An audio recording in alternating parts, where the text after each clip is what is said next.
Tuhan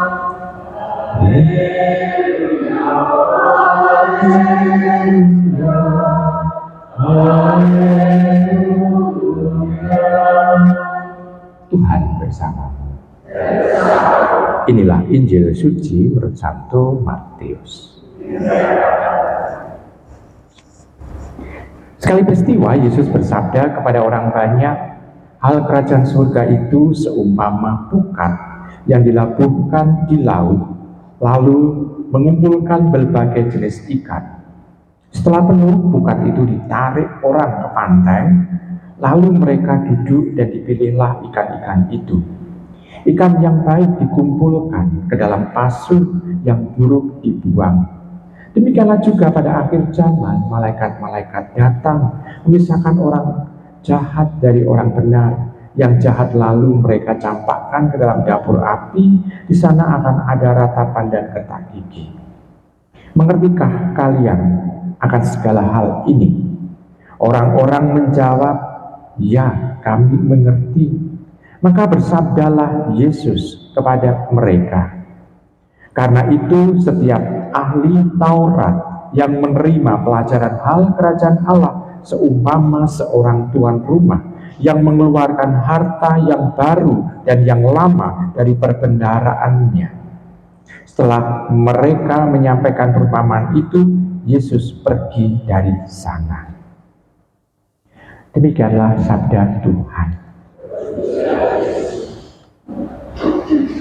Para Romo, Ibu Bapak, Saudari-saudari terkasih dalam Tuhan, kita bisa melihat di sini gambaran peristiwa mengenai akhir zaman itu seolah mengerikan sekali. Dan yang jelas adalah di sana mau diungkapkan dengan perumpamaan itu, seolah-olah neraka itu bukan kerajaannya setan, tetapi itu adalah satu mekanisme yang diciptakan oleh Tuhan sendiri untuk menghukum orang-orang yang menjauh darinya. Dan karena yang disuruh untuk mengumpulkan orang-orang yang jahat adalah malaikat, dan malaikat meletakkan orang-orang itu ke neraka. Berarti kan tampak bahwa malaikat pun juga misalnya itu menjadi semacam penjaga neraka supaya orang yang dari neraka tidak keluar. Mungkin itu. Tetapi yang jelas adalah setan pun nanti juga akan dihukum oleh Allah ke sana. Nah, kenapa? Karena saat ini kan setan-setan juga masih tinggal di dunia kan, untuk ngajak kita ikut bersamanya. Nah, Ibu Bapak Saudara terkasih, bukan itu yang mau menjadi tema homilinya.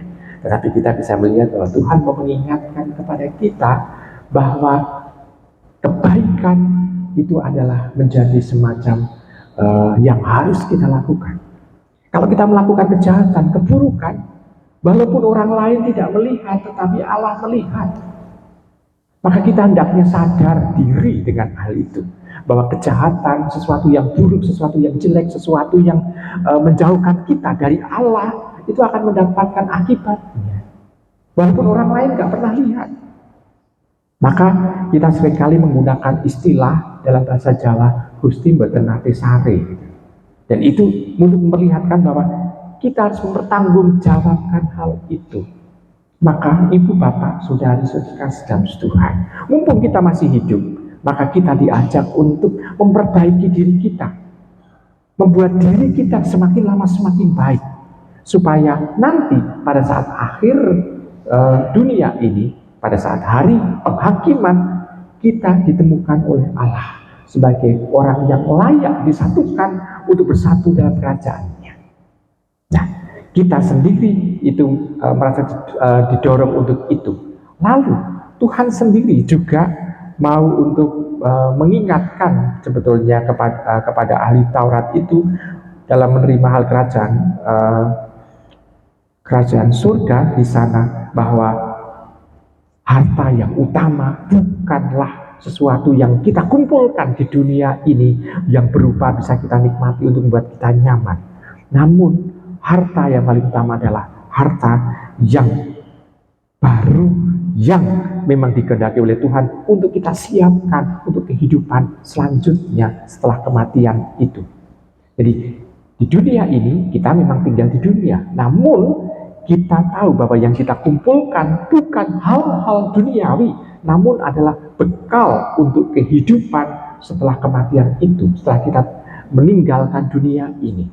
Maka kita kembali diingatkan Apakah aktivitas kita, kehidupan kita sehari-hari itu adalah memang fokusnya mencari ke sana, ataukah masih berkutat untuk mencari hal-hal duniawi dan meninggalkan Allah itu sendiri? Nah, selamat merenungkan.